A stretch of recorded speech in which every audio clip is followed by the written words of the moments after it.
Nathan Jahnke is the lead fantasy football analyst and a senior software engineer at Pro Football Focus. He once served as the director of analytics at PFF2. He's one of the best rankers in the game. He's got a degree in actuarial science, so he's mathematically smarter than all of us. These are his late round perspectives.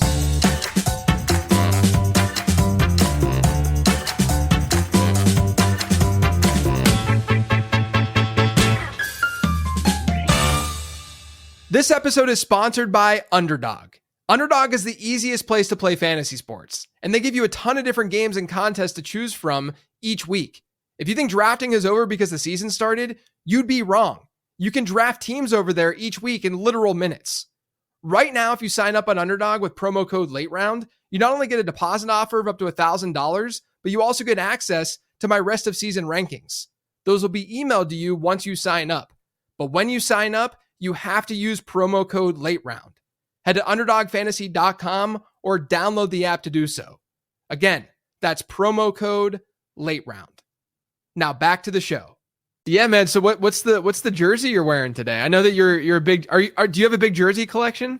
Yeah, I've got about one or two for every team. I've got Austin Eckler on right now. Typically, when there's one game a night, I try to wear a jersey of a team that I think is going to win the game. So right, I've got the Chargers winning. So you got the Chargers. You got the Chargers getting the dub. So this will, just so people know, this will be released on Friday. So we will not hold you to the result of that game. But I'll just cut this out if the Broncos win. It'll be fine. Yeah, right, exactly. I love hearing though about like jersey collections. I'm a big, or at least I feel like in my like the last like 5-7 years or so, I haven't been collecting as much as I used to. But I was very, very into, especially like in my 20s, like I was very into getting obscure players. Like as many, like I kid you not, I have a Selvin Young jersey in my closet right now. Like just the most random, obscure. Like what's the craziest one that you've got? Well, like the ones that I've been getting a lot recently are either Walter Payton Man of the Year winners or nominees. Since like I got some earlier in life and then find out some of the things some players did off the field, and I'm like, I don't want that jersey, so I'm figure if I get Walter Payton Man of the Year, either winners or nominees, those are generally players that are a well representation of the league. So that is stick with those players. That's an incredibly logical and thoughtful way to buy jerseys. Honestly, that you more than likely won't be burned by them. Mm-hmm. Like you said, doing something stupid. I never even thought of doing something like that. I'm sitting here and I went and I took a trip to Seoul, South Korea to visit a friend like 12, 13 years ago, a really long time ago. And I'm sitting there and I'm like, oh man, I'm going to get, that's where I got Selvin Young. I got a Dwayne Bowe jersey there, like I got an it was Archie Manning, Dwayne Bowe, and Selvin Young was my haul from South Korea when I went on that trip. Just the most wild. I think another random one I have is a Jeff Blake Bengals jersey. So that's like a last era or 2 eras ago, basically, player there. Speaking of Cincinnati, you're in Cincinnati, right? Yep, I'm in Cincinnati. Once Chris Collinsworth bought Pro Football Focus, they wanted me to move, so I've been in Cincinnati for about a decade now. Yeah, I was there. I think when I left was about when you guys all started migrating and moving there, because I was there for about 4 years, and I lived in Covington, so I was right there, right across the river. So I know the city well. I always struggled with it because I'm from born and raised Pittsburgh. I live in Charlotte now, but born and raised Pittsburgh, and I always. It was sort of like because the two cities are comparable, just like as cities and as cultures and stuff like that. And so I would always tell people, because you have pride in the city that you grew up in, that Cincinnati was literally just a worse version of Pittsburgh. That's the best way to describe what Cincinnati's like. But, I've always like when I'm wearing the jerseys, if it's a Steelers game and I think they're going to win, I'm like, okay, don't go out with this jersey on, just wear it while I'm on the inside. So people don't get the wrong idea about me or something. That's right. I was in Cincy during like the peak. Steelers were just beating the snot out of them every single year. But the Bengals were good. It was like sort of in like the end of the Terrell Owens era, and like Ocho Cinco was there. I actually. When I lived there, I went and got a free movie from Ocho Cinco. So shout out Chad Johnson, or I guess I should just call him Ocho Cinco. My wife and I were at Newport on the Levee, right? You know Newport on the Levee, of course. Mm-hmm. And we see this giant line of people and we're like, let's just follow what they're doing, because they're just, there's like multiple floors to the movie theater that's there, and like the movie area that's there. And I'm like, let's just follow them. Like we're young, we got nothing else to do, and we followed, and it just so happened to be that it was Ocho Cinco, and we went and we saw Bad Teacher, the movie, for free, and we got popcorn, we got some pop, and it was a great experience. Saw him in the bathroom afterwards, thanked him. But yeah, man, that was a fun time for the Steelers-Bengals rivalry, especially if you were on the Pittsburgh side of that rivalry during that time. But yeah, so you've been at PFF for a long time now. I feel like, we've known each other for a decent amount of time. You've been at PFF throughout that entire time frame. I want to ask you though, like, where this all started for you. Where did you? And I do this with every guest because I think it's important to sort of have that groundwork foundation. But where did you get the love for football, the love for fantasy football? Was it always there, or was it? I saw that you have a background, you have a degree in actuarial science, yeah. Yep. So like obviously there's this like love for math in you. So is that sort of what was the driver for you? Yeah, it was the math and stats. Grew up in Wisconsin at the peak of the Mike Holmgren era when they won that Super Bowl, so that was part of it. Got invited to a fantasy football league in 1999 when I was in middle school. So enjoyed that league. I ended up, that was the first year that I watched the NFL draft. So ended up with Torrey Holt, Edgerrin James, Marshall Faulk was traded before the draft. So I'm like, okay, I know who these players are. Ended up with just a bunch of Colts and Rams and ran away with the league. So I have been playing fantasy football ever since. Then get to about like college age. I thought I was going to get into like coaching and teaching, and then made the switch to actuary science because around that time, like Pro Football Reference had a blog on their site at the time. Football Outsiders was just getting started. Brian Burke, who's at ESPN now, had his own site. So I'm like, I want to do this kind of stuff. So 2009, volunteered at Football Outsiders as a game charter, and then realized, like, if I want to do any of this stuff, I need play-by-play data since that's what they're all using. Yeah. So that's how I found Pro Football Focus. And at the time, like, everything was free. They had the player participation who was on the field on every single play. Like, that was available for free back in 2009. So I'm like, okay, this is really cool stuff. And then 2010, they put it all behind a paywall, had an article about why they were making the change. And at the bottom of that said that they were looking for volunteers. If you volunteer, you get access to it. And as a college kid with no money, I couldn't afford PFF back then. Course, I volunteered, and that's actually like how a number of people got involved in the early days too. Steve Palazzolo, similar thing when he was minor league pitcher and wanted the data, and then it was behind the paywall. But 2010, first year was doing player participation, who's on the field, where they lined up, what they did on the play. Did that for a number of years. When I joined, it was the same month that Mike Clay joined PFF. He started the fantasy department at the company. So in 2011, when I was trying to do as much as I can to get involved with the company to justify eventually getting a full-time role, I asked if I could get involved with the fantasy side, and Mike was happy to get me involved. So that was kind of my start into the professional fantasy life. Was doing special teams projections for a couple of years there. Had an article on defense utilization that came out like in the middle of the week, and the players who were seeing more or less playing time since by like 2011, 2012. I was doing the player participation for roughly 7 or 8 games a week. So that was half the league every single week that I was charting who everyone was and what the rotations looked like. So you do that for enough games for a team, you get to learn all the patterns just naturally, because the better you can anticipate who's on the field, the faster you can get everything done. From there, eventually 2015, I started to get more important in other parts of the company, so I had to tone back the fantasy work. But a couple years later, I was able to tone back some of that work a little bit. Started just doing fantasy rankings again for fun, did Fantasy Pros ranking accuracy competition. Finished 18th when I wasn't doing anything else fantasy related. So we decided to get my rankings back on the site, then finished 3rd the following year. And then that year, Jeff Radcliffe left the company. Scott Barrett also left PFF. So we needed new fantasy analysts. So I was asked to get more involved with the fantasy side again. So the past 5 or so years have split my time off season doing software development for PFF, and then in season doing all the fantasy work that I've been doing. I feel like people don't know that you're doing the software development stuff on the side, or not on the side, but as you know, during the off season, I should say, as like a split job. I mean, was that something that you just naturally like learned just because you're smart and you're good at like doing that kind of stuff, or is it something that you were schooled in and you got your training that way?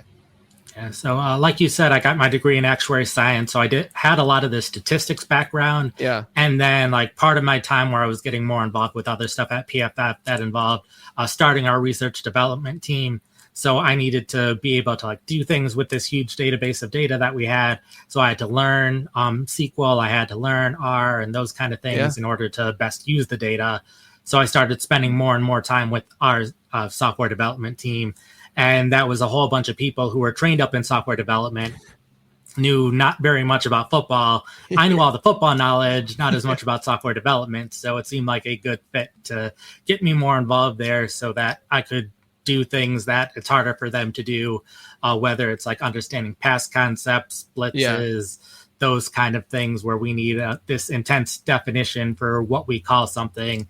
And I inherently know more about it and what other people are talking about. So that's crazy. I mean, that like props to you. That's honestly incredible that you had the drive and also the ability, to do that and wear so many hats. And you're still wearing so many hats in what you're doing to the point where like, I know that people probably only see the surface level, which is the case for a lot of us as fantasy analysts. It's not like everyone's just listening to our podcast or like really diving into our content. The truth is that people just see what we are on like social media, on Twitter or Blue Sky or whatever. And they're like, oh, I know you because you're the one who is tweeting about snaps in the middle of the game. And I'm really interested in that. And you're great at that. But like, there's just so much more to it to the point where I don't think people even realize this stuff, that you're, doing a lot of that stuff in the back end. But you're also, I mean, look, I use PFF religiously. I think it's an unbelievable resource for nerds like myself who's trying to, do analysis. And, obviously I cite PFF every single time I reference PFF and reference the data because that's also unbelievably important to me. But, I go whenever I log into PFF, like on a Monday morning or something like that, and I get some of the stuff for like the data dump from PFF that I do on Twitter and whatnot. And there's like 4 articles from you on the site already. And I'm like, man, this dude is out of his mind creating this stuff. And to know that you're also doing the software engineering, I just like props to you, man. It's a really awesome path and journey that you went down. And by the way, there was some overlap with me and you at PFF. I was at PFF for 3 months at one point where I had not started at Number Fire yet. It was my first year doing fantasy analysis. This is back in like 2012. And Clay messaged me, brought me on, and I did 3 articles. I think one of them was like on like Roddy White, one maybe like Pierre Garçon too.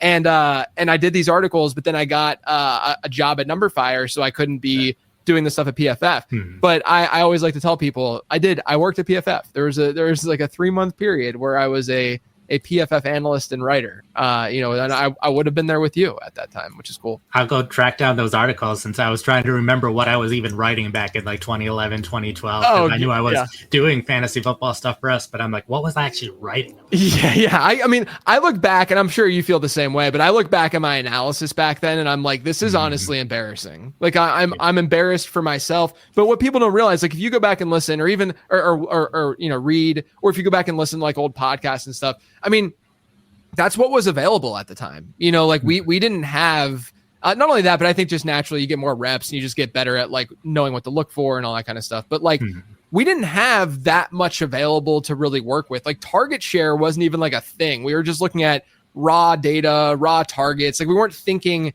that deeply because some of that stuff just wasn't introduced at the time.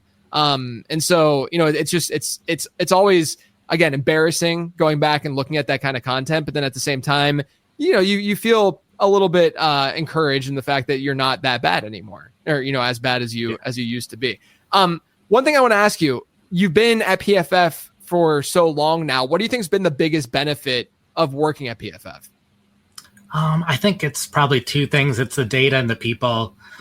Data wise, like we have our premium stats that people have access to, and that's all data summed up either on the game level or on the season level. But I have access to everything on a play by play level of nearly, I think, 19 years of data, 10 plus years of college data right now, even like UFL data, Canadian Football League data, all that stuff too. So that's fun stuff I did on software development side, is like all these other spring leagues that popped up every single year. Oh my gosh. But, so having that, and then also having all of that tied to footage, so I can very easily, like, if I want to watch every interception of Patrick Mahomes' career, I can get that set up and watch that within a minute if I needed to.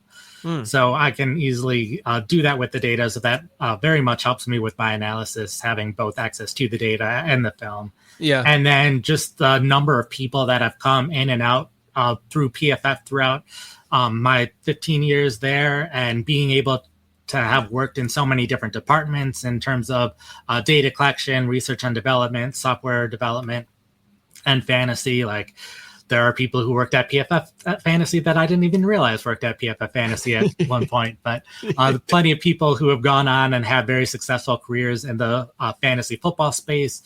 A number of people who are offensive coordinators in the NFL right now. Right. Multiple people in analytics departments throughout the NFL.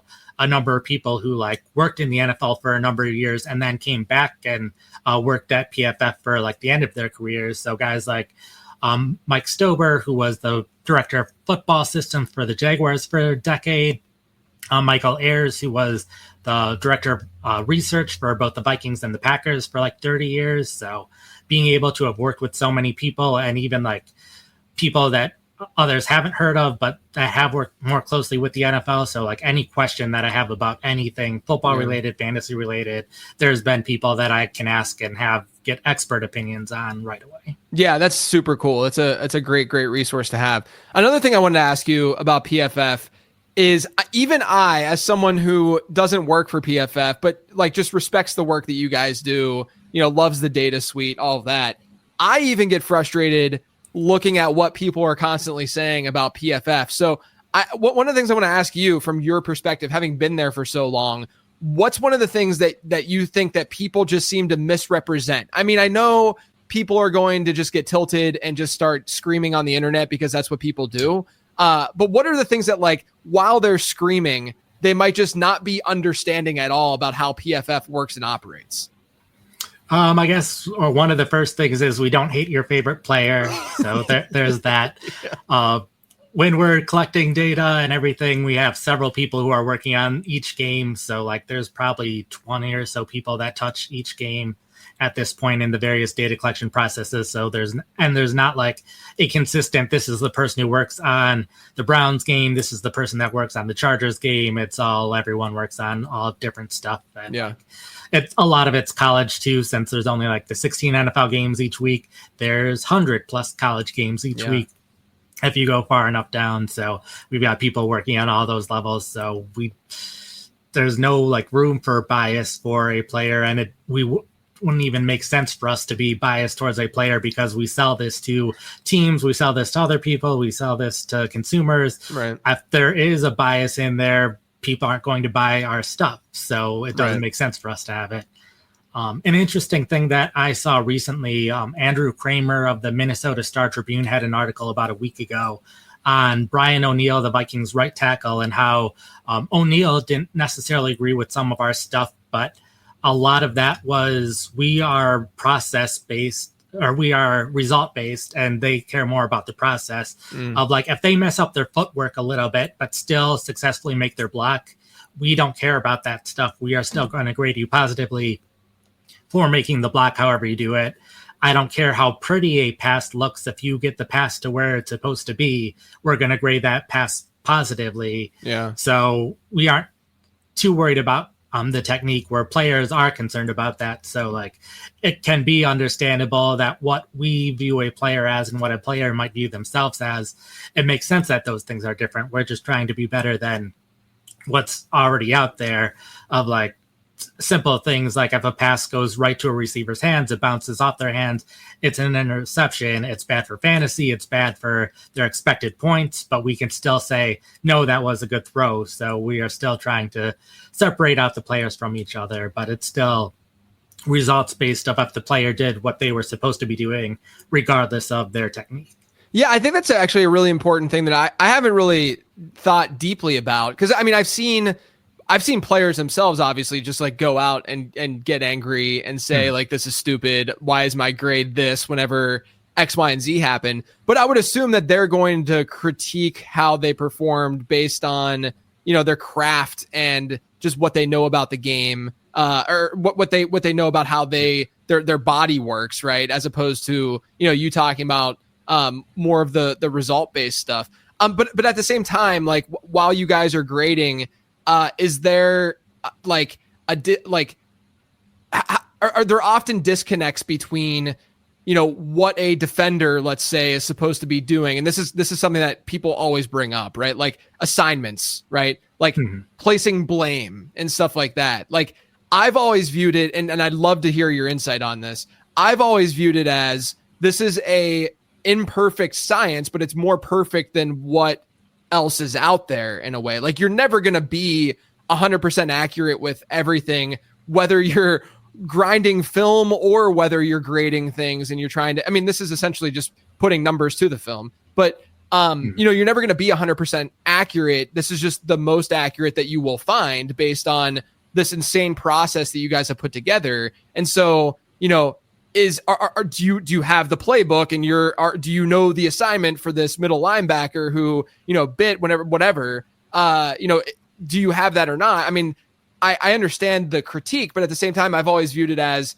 over the long run, I would assume that evens out a little bit, number one, but also if you kind of approach this is an imperfect science and it's not a for sure kind of thing, and this is just another layer to your analysis, I think it's a lot easier to kind of consume that. Is that the proper way to think about that?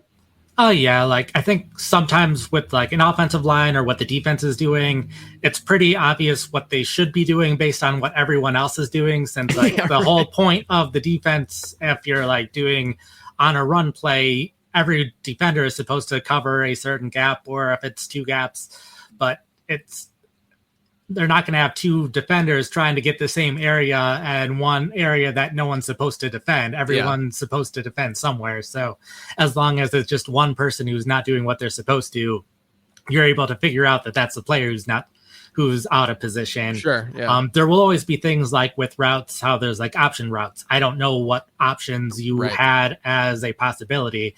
I just know you did a good job on your play based on whether it was designed for you to run that route or you made the decision based on what the coaches allow you to do in your system to run that route based on what the player saw. So I don't know if it's the coach called a good play or if the players made a good decision.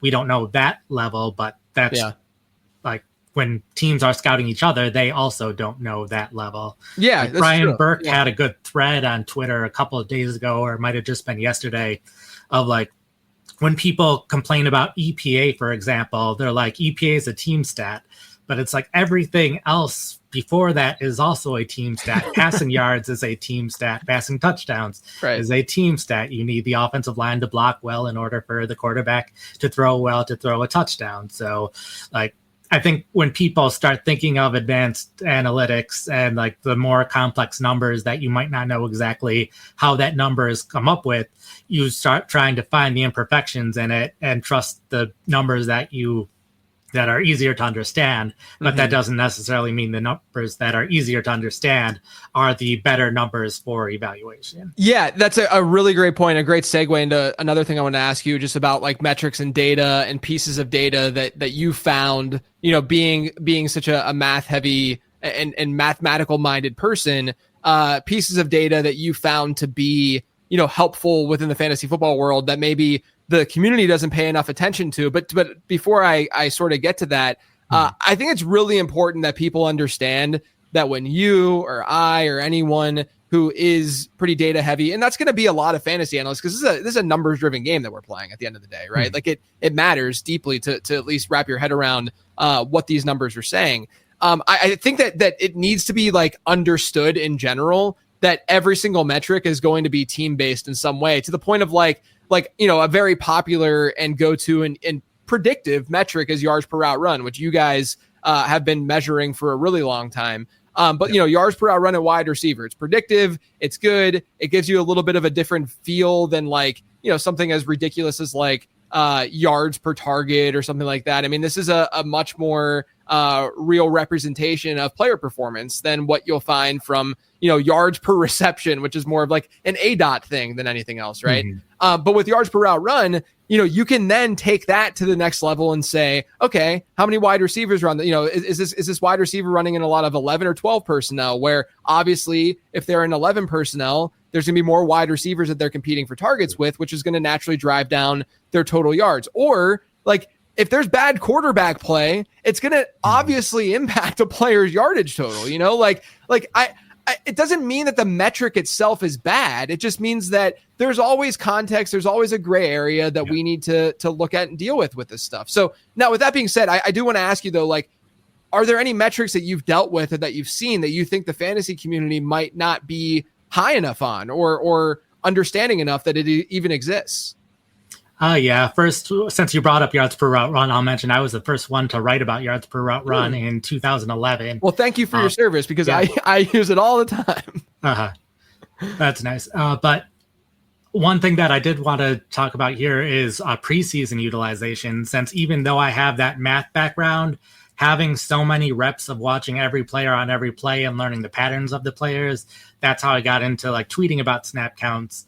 And then the last couple of years I've been doing it on the preseason as well. And even though there's a whole bunch of games where there's really nothing to take away, like the Rams aren't going to play their starters throughout the preseason. Yeah. The only thing to know is, hey, they didn't play this one player, so maybe they actually do like this player. So there's those things. But looking back at my top 10 recap on the first week of the preseason this year, almost all of them played out over the course of the season. Christian Kirk didn't play in 12 personnel. It was only 2 plays, but we saw the same thing last preseason. It played out for 1 week last year, and then Zay Jones gets injured, so Christian Kirk goes back to being an every down receiver, so then I look silly for the rest of the year. But this year, Kirk continued to be the third receiver and not playing as much in 12 personnel. The Jaguars offense didn't play as well throughout the year, so that also contributed to Kirk not playing as well, but his playing time was down this year compared to what it's been in past years. So that's an example of, it was just one drive in one preseason game, but there are things to take away of what happens there if you've seen enough of the preseason and can understand what is noise and what's not noise. Another one, Xavier Worthy played a lot with the starters in the first preseason game. That doesn't necessarily mean that Worthy is going to be good, but it at least means he's going to see the playing time if he's already playing with the starters in the first week of the preseason. Sam Laporta, Jahan Dotson, 2 players the year before that, they played as starters in the first preseason game. That continued to be the case the entire year. Whether or not one was good, one was not good, but it was still, that they're going to play, where other rookies, you're not as sure if they're going to play. Yeah. I think that's a really, really good call out. Something that, folks seem to be way too focused on actual production in the preseason as opposed to just the usage side of things, when the usage side seems to be something that we could really gain an edge with. So look, let's get into some fantasy football takes and stuff that's gone on this year. It's been, in my opinion, a pretty interesting fantasy season. There's been some interesting stuff that's happened at the running back position. Some of the high end wide receivers haven't panned out. But what's the thing when you look back now that we only have 2 weeks left in the fantasy season, but when you look back, what's the one thing that's probably surprised you most about this 2024 campaign? I think the tight ends have been the most frustrating for me, and which tight ends actually improved compared to which tight ends we thought would improve this year. Since going into the year, it already felt like it was going to be a weird year for tight ends. Yeah. Since we had Travis Kelce, George Kittle, Mark Andrews, TJ Hawkinson, 4 guys who were just consistently top 6 tight ends and at least fantasy points per game every single year for a number of years. Darren Waller was also in that conversation. So it seemed like we had that consistency at tight end, but we knew we had these older tight ends getting older. We had a bunch of young tight ends that we thought would do well. And really the only two young tight ends that have panned out are Brock Bowers and Trey McBride, where almost all of the other young tight ends did worse in fantasy points per game this year than last year. And then we have all these older tight ends, Jonnu Smith, Will Dissly, Taysom Hill, Mike Gesicki, Austin Hooper to go along with Kittle. Those are all of the tight ends who improved the most year over year, outside of like some backup tight ends like Brenton Strange did better this year. Noah Gray did better. Tucker Kraft, who was a backup a lot last year. So like all of these tight ends who did see improvement, all these older tight ends that we didn't really think about too much before the season. Yeah, did you have you did some work on this, right? Earlier this season, where do you have a theory as to why? Because when I looked at the data, the first couple of weeks were really, really bad, like atrociously bad for tight end, to the point where, you know, I saw regression coming, and it has come to some degree, maybe not to like, you know, last year's levels or what have you, like in terms of the higher end tight ends and whatnot. But, you know, they started out really, really bad, and it hasn't been, like you said, a great season for a lot of tight ends. Kyle Pitts, Dalton Kincaid have both been pretty atrocious. I mean, Mark Andrews, I still don't think people realize how much he's just living on touchdowns. You know, like his usage is down pretty dramatically year over year still. I mean, last week he still only had like an 8 or 9% target share despite finding the end zone. But what was sort of the reasoning? And I can't remember when I remember you wrote something about it and you did a little research on it, but what was some of the reasoning that you found as to why maybe tight end scoring was down in 2024 compared to some of these recent seasons? Yeah, so like I did this around week 2 or week 3. There were a lot of teams that were having different tight ends in 11 personnel versus 12 personnel. They were happy to have different tight ends on the field just based on their personnel grouping. And that was happening for like a quarter of the league, which we hadn't really seen much of in previous years. And I think probably the biggest thing is the number of wide receivers that have come out of college that have done well.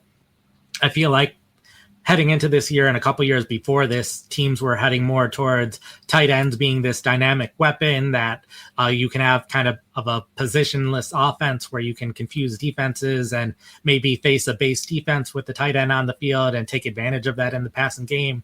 Where now I think there's just too many good wide receivers in the NFL that teams are happy to just have one tight end on the field in the passing game. And because passing has been so successful in recent years, defenses are more playing against the pass, which has made running more successful. So we've seen all these running backs who are doing better this year than we've seen in other years. And I think part of that is teams are having their run blocking tight ends on the field more often. And even though like typically on pass plays, you have your passing tight end, your run plays, you have your run blocking tight end, but you can't be that transparent and obvious of a tell of, okay, this guy's on the field, so it's 100% a run. Teams just can't do that. So you're seeing all these plays where a run blocking tight end is on the field and it's a passing play. And this happens even more at the goal line or near the end zone. So you get more of these blocking tight ends who are scoring touchdowns. Like we saw Josh Oliver have a nice stretch of games for a couple weeks, even though he's the clear run blocking tight end for Minnesota, but he's on the field a lot. And like Atlanta, we've seen this with Kyle Pitts. Like his playing time just completely bombed out because Charlie Warner is one of the top run blocking tight ends in the league. So he's helping the run game out, and Pitts therefore isn't on the field as much. Yeah, I mean, I think that's a really, really important point to make. And it seems like there's sort of a trickle-down effect, and it impacts literally everyone in fantasy football to some degree, where if passing is let's just make it simple and say it's lowered or worse or lessened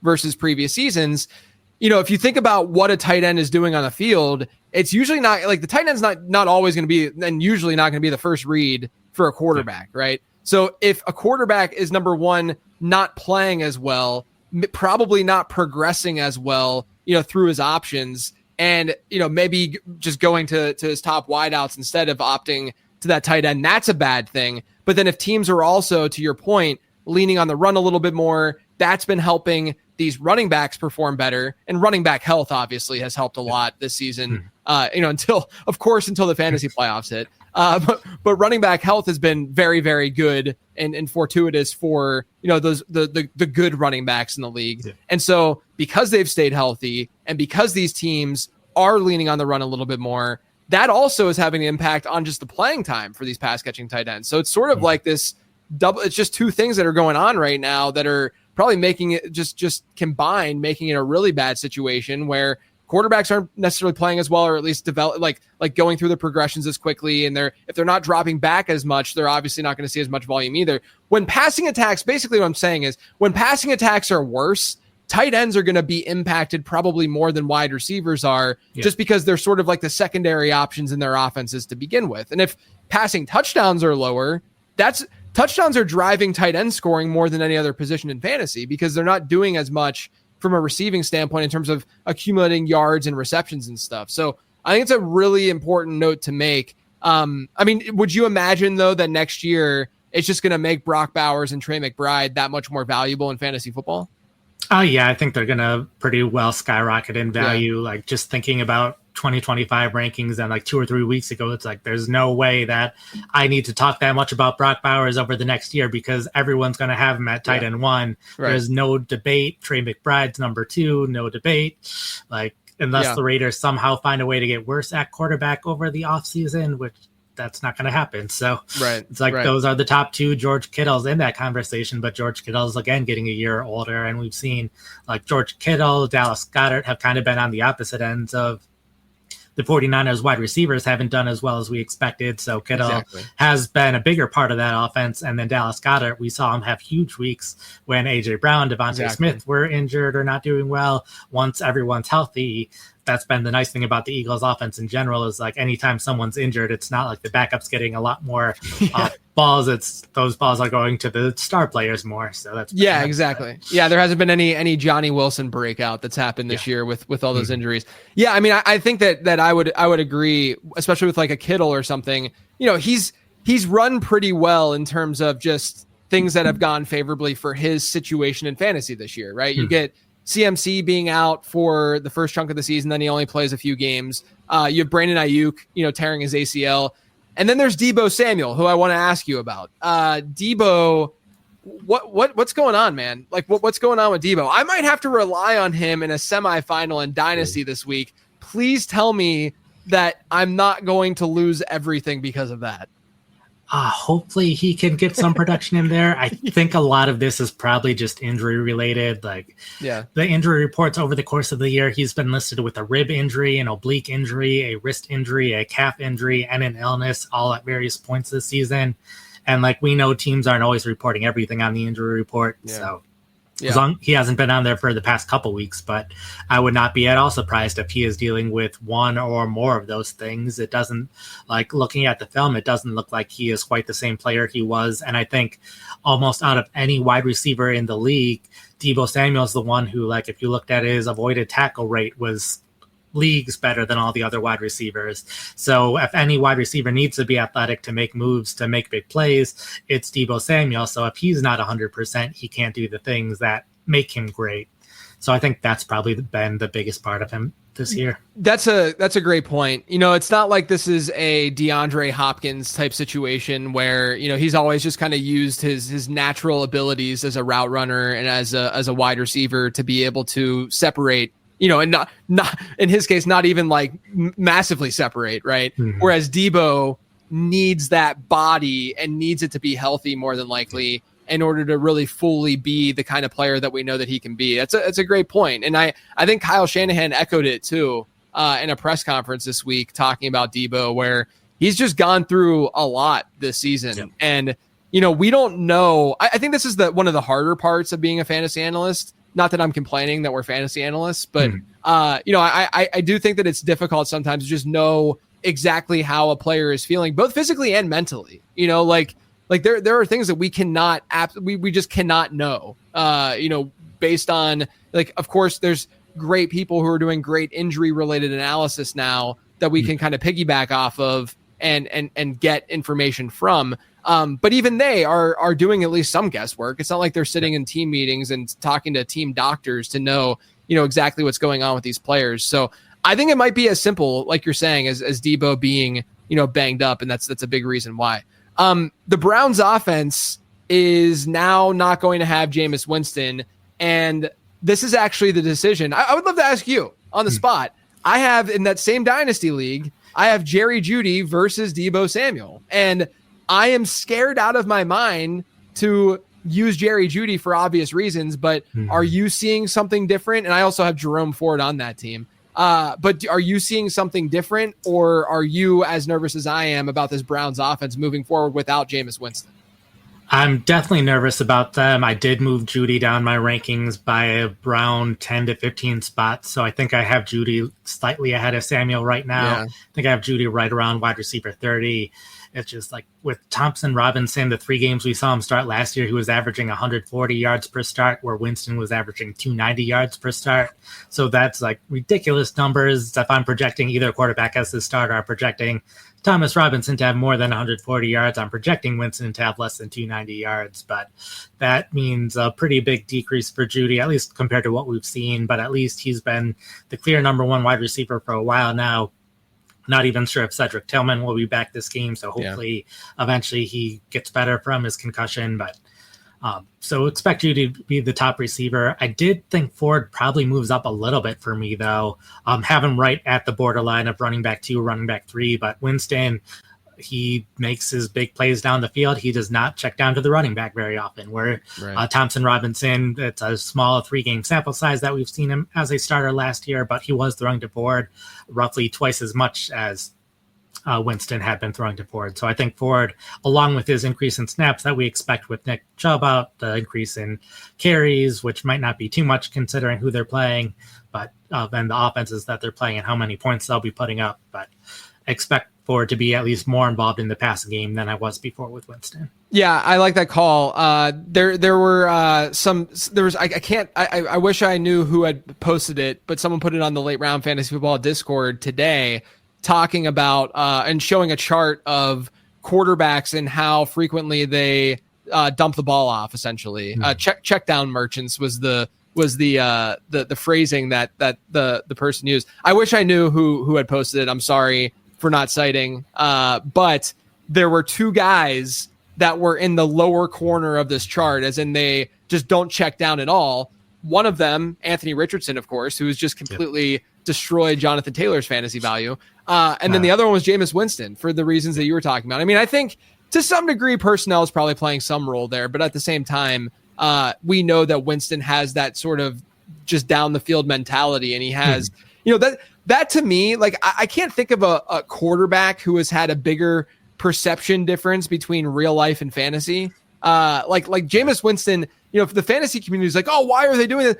Guys, the Browns offense has been like bad from like an EPA perspective, and just like on a per play basis because of the turnovers and the bad plays that they're making. Just because he's making these splash plays and throwing the ball down the field, it's good for fantasy. It's what we want for fantasy. But at the same time, he's not been, a great real life quarterback. I felt similarly to like Joe Flacco last year, where he was playing better than what Jameis has been playing. But even like going into the playoffs, folks were like pretty into Flacco, and I'm sitting here, I'm like, I get it from an accumulation standpoint, and we're all looking for those numbers to be posted because we care about fantasy so much, but from a real life perspective, it really hasn't been there to the degree that people probably would think. Not to say that Deshaun Watson is a better alternative for them in Cleveland, but I do think it's at least something to keep in mind as you get frustrated with Kevin Stefanski because he ruined your fantasy team in the semifinals. Yeah. Steelers did the same thing with Justin Fields. It was like Justin Fields is playing better than he had been in the past, right? And I really want him for my fantasy team, but I understand.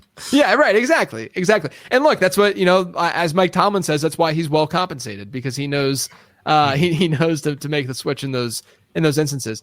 Another quarterback switch that we're getting this week is Kirk Cousins to Michael Penix. What are your thoughts on that, and how that might impact from a fantasy perspective the weapons there? I ended up not really changing the rankings for any of the players. I feel like what we've been seeing out of Kirk Cousins recently, which hasn't been great, I think it's been a little overstated how bad it's been. I think it's been a little bit better, like still not the level we expect out of Kirk Cousins. But I think what the average expectation for Penix would be roughly the same. I think it adds a bit more variance. Yeah. Penix could be so much better than Kirk Cousins, and that helps everyone.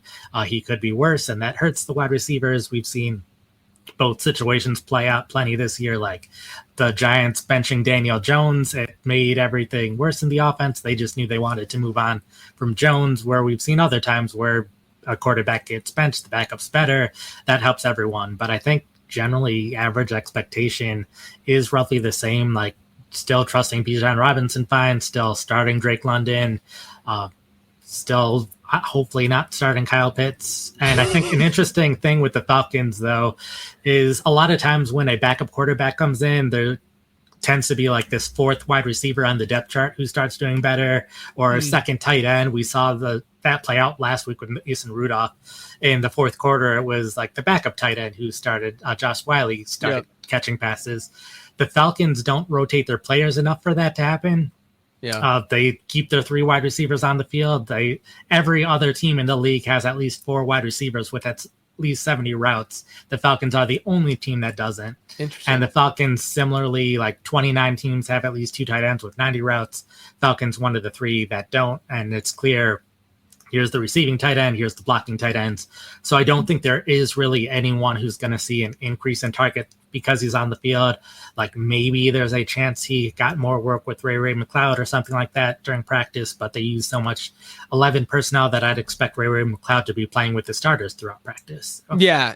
I'm in the same boat where I didn't really change things up because Kirk Cousins has just been playing so horribly over the last, month and a half or so or month. When it comes to Penix, and by the way, I got to shout out FTN was where the chart was from, just so I can get that out there. But yeah, so with Penix himself, are you optimistic about what he might be able to bring to the table as a fantasy asset? Like one I think kind of interesting dilemma that people might have would be like Patrick Mahomes versus Michael Penix this weekend. Like, do you think that that's a reasonable question to ask, or do you think, no, you can't start the rookie, there's no way I'd go in that direction, just play Patrick Mahomes? I'm probably playing Mahomes just because like there is definitely a chance that Penix could be excellent this week, but there's also a chance that like he could throw an interception on the first play and it's like, okay, let's just go back to Kirk. Yeah. And that's all you get. So like it's such an unknown situation that it's hard to trust it for 1 week in fantasy. And like, even if he has a good game, I don't know if I'm trusting him in a fantasy championship, like outside of super flex leagues where that's different, but single quarterback leagues, like you're stuck with who you have basically. That's the hard part about this time of year and about like stashing. This isn't something that I had thrown on the show sheet, but I think it's at least an interesting conversation. But like today we learned that Isaac Guerrero is probably not going to play this weekend, right? Yeah. And we look at the San Francisco backfield and we see, number one, San Francisco obviously not really competitive anymore. But the backfield now, you have Patrick Taylor, and then they recently, a few weeks ago, signed Izzy Abanikanda, who, in my opinion, from like a football perspective and schematically, I think fits what they would want to do in this offense with the running and what they have done with their running backs in the past. But the problem is you can't go into week 16 playing Izzy, right? Yeah. You can stash him and maybe all of a sudden they give him a bell cow workload. But the issue is if they don't give him a decent workload and maybe they just split the backfield and that's a favorable outcome for Izzy. Like if we were in week 4 and this were going on, you could stash Izzy and then maybe in week 4 he sees like 40% of the backfield, and then in week 5 that climbs a little bit more and then climbs. But it's just so hard to imagine a world where it just becomes his backfield that it's so predictable in week 17 that you're slotting him in as an RB2 in your championship. Like I think that's kind of where we're at to some degree with a guy like Penix. Is that how you're kind of looking at things too with the final 2 weeks of the season? Yeah, like even the 49ers won that specific situation. They played the Lions next week. So, and like they trust Kyle Juszczyk as their passing running back on third down. So yeah, if they're passing a lot, it's going to be Kyle Juszczyk on the field, regardless of which of those other running backs gets those early snaps. So even if someone does have a really good week this week, still probably not trusting them next week. But I think it's a similar thing where it's just like we've never seen them before. With running backs, I can trust it a little more because so much more of running backs is volume-based, where quarterbacks is more how well you're performing. So I think there is a pretty big difference between trusting running backs versus trusting quarterbacks at this point of the season. And I think the 49ers are also unique in like this is their 5th running back and 6th running back. And like Keyshawn Vaughn was on the practice squad and is on the roster now. So like he could get involved too. So because they're so far down the depth chart, we don't know what they might do, where I feel like almost any other team, if their starter goes down, we can pretty accurately predict how snaps would get distributed between the other running backs. Yeah, it's a great point. One last question about just a player specific, team specific thing. The Texans passing attack has been probably one of the bigger disappointments from a fantasy perspective this year. I mean, Nico Collins has gotten his, but we've seen CJ Stroud really struggle this year, statistically at least. Obviously there's other things going on, but at least from a fantasy perspective, he has. Tank Dell hasn't played well. We had Stephon Diggs go down. I think most people thought that we'd see a little bit more from Tank Dell post Stephon Diggs. What do you think is going on with Houston? And is there, and look, I'm not having you on here to throw your boy under the bus, nothing like that. But is it scheme? Is it offensive line? What's going on in Houston right now? I think it was a combination of a couple of different things. He has graded better this past 2 weeks, so things have started to look up a little bit. I think the offensive line was part of it. Kenyon Green was not grading well as a pass protector. They recently moved Juice Scruggs from center to left guard, put Jarrett Patterson at center. Patterson's been playing better as a pass blocker, not quite as much as a run blocker. So I think fixing the offensive line helped a little bit. I don't think Tank Dell is playing as well as last year. Yeah, there have been a couple of plays where they could have gotten the ball to Dell, but I just don't think he is doing the same things that he was doing last year. So I think that's part of it. Part of it was also losing Diggs, and I think they just had a rough stretch of games in there. Played the Packers, Colts, Jets, and Lions 4 back-to-back weeks, and those are 4 of the better secondaries, both in terms of like PFF grades as well as preventing fantasy points to quarterbacks. So I think part of it was just who they were playing as well. Yeah, are you optimistic about 2025 with the passing attack, or do you think that we're going to maybe see something in the middle of like what we saw Stroud's rookie year to what we've seen this year? I think it should get better. Like we've seen other players in a sophomore slump and then rebound from that. Yeah. Like Sam Laporta is another example of like he was excellent in his rookie year and hasn't done as much this year. And there just looks like everything is just slightly off from what you expect. So I think like part of it could just be defenses seeing what the quarterback did last year, or is able to start game planning for it better. Because we see all the time, like someone makes their first start, there's no film on them, they do really well immediately, and then fall off a little bit after that, which we might see out of Penix this week. So but the problem is if we see it out of Penix, then people will want to play him next week, and then all of a sudden, that's when the disaster happens. Before I let you go, is there a player out there, whether on waivers, whether even rostered, just a player in general who you think could surprise us over the next 2 weeks and maybe be a league-winning type guy? I'm going to go with Romeo Doubs. He's been someone I've talked about on the waivers, it seems like every single week, because people just aren't picking him up. But when he's starting, basically since he was suspended for that 1 week, he's been playing relatively well. He just had that 2-touchdown game this past week. 2 good opponents for wide receivers, the Saints and Vikings upcoming. He's consistently been the lead Packer in terms of routes run and offensive playing time in general. So I think Doubs is someone who can have some pretty good weeks, and just depending on your league size and structure, if you're in a league that starts 3 wide receivers, I think Doubs is someone who can be in fantasy starting lineups these next 2 weeks. Yeah, that's a great call out. I think it's nice that we finally sort of have a more locked in rotation with the Packers, like a more predictable one where we had some injuries earlier in the season, and Christian Watson at times was straight up splitting with Dontavian Wicks, and now we're finally seeing him just be that dude, and Wicks just playing the fourth role in that offense, and kind of being, and then obviously Jaden Reed. People get upset about Jaden Reed, but his role has been consistently the same. This is what he did last year too, out of the slot, and then you just have the consistent staple in Romeo Doubs. So I like that shout out a lot. He's been someone that I've talked about on the show quite a bit this year because his percent roster number just is consistently way too low, it seems like.